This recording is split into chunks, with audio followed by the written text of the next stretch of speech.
Hi, so I am today making one of my store cupboard or freezer staples. That is turning this lovely big piece of ginger that I bought in a local market. I'm going to turn it into a ginger paste. So this is the ginger paste recipe within cookie dough. Now it starts off straight away. It says 200 grams of fresh ginger. I'm going to check. I think I've got closer to 275. Okay, so this is where it can be entirely up to you. It says to have them peeled completely. My top tip about peeling garlic is to use, preferably if you see I have a spoon here with slightly serrated edges. That is the easiest and best way to peel garlic. So I am going to do that. You see, just scraping the edge, and it comes off really easily. I mean, you can cut it off, you can use a peeler, but the side of a spoon like this is one of the best ways. However, if you're looking closely, you'll see that I'm not going to be too precious about it. I do know some people who don't peel don't peel ginger at all when they make the paste. I think it leaves a slightly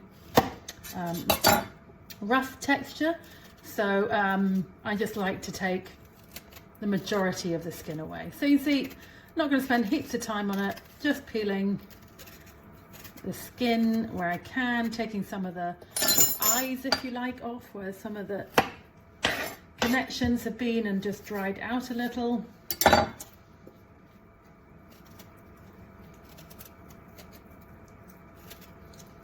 Okay, I think I am happy with that. I'm just going to cut off that little it's where it's dried up, where it's been connection to a root that's been cut away from it. So just take some of the edge pieces off. Okay, leave it a nice fresh cut.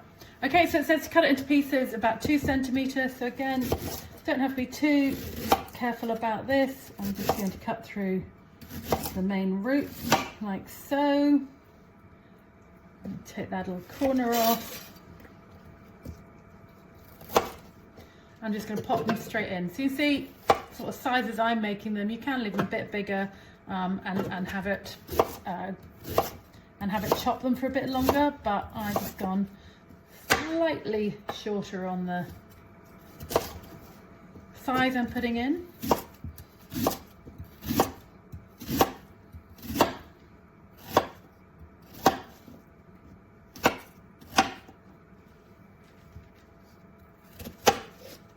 Okay, so put all that in, yep, and I've got just over 200. So next, put the lid on. Next put a little bit of salt in, about a teaspoon. I'm probably putting slightly less. Lid on, and it's just going to chop it now for 5 seconds at speed 5.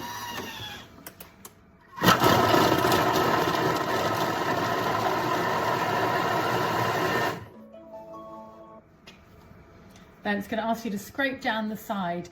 So again, as I always say, I find it easier to lift the bowl off just so that this video so I can show you.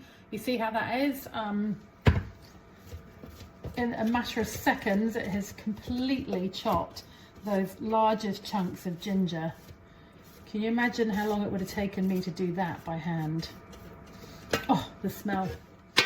So I'm just scraping down the sides. As I was saying, I tend to take it off the bowl so that I can just knock the edges. It's advisable to try and not do that whilst it's on here, just because you could damage the scales. But I put that in there. Now it asks me to add olive oil.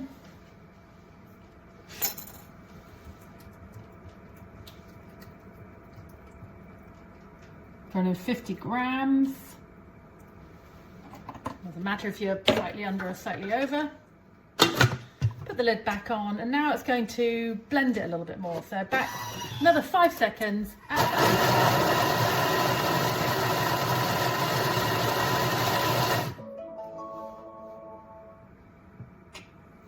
And that's it. So now you can see it's just a little bit more pasty. Now, depending again how you cook and what you'd like to use it for, I am going to transfer that into a sterilised jar, and obviously in the tip I shared previously, just in case you haven't seen it, what I really like to do is I take the lid from my mixing bowl, and if I set my jar in there, this is a great way now I can fill it up without losing any over the sides. I'll show you that over here. So I'm just going to transfer that into a jar, and you can see I've dropped some onto the lid, so I can just scrape it off onto the edges, push it down a little bit. I'm going to need a second jar. Let's show you the first one, and there we go. Garlic paste made in less than a minute. I might give a couple minutes for the peeling of it. Let me know if you give it a go.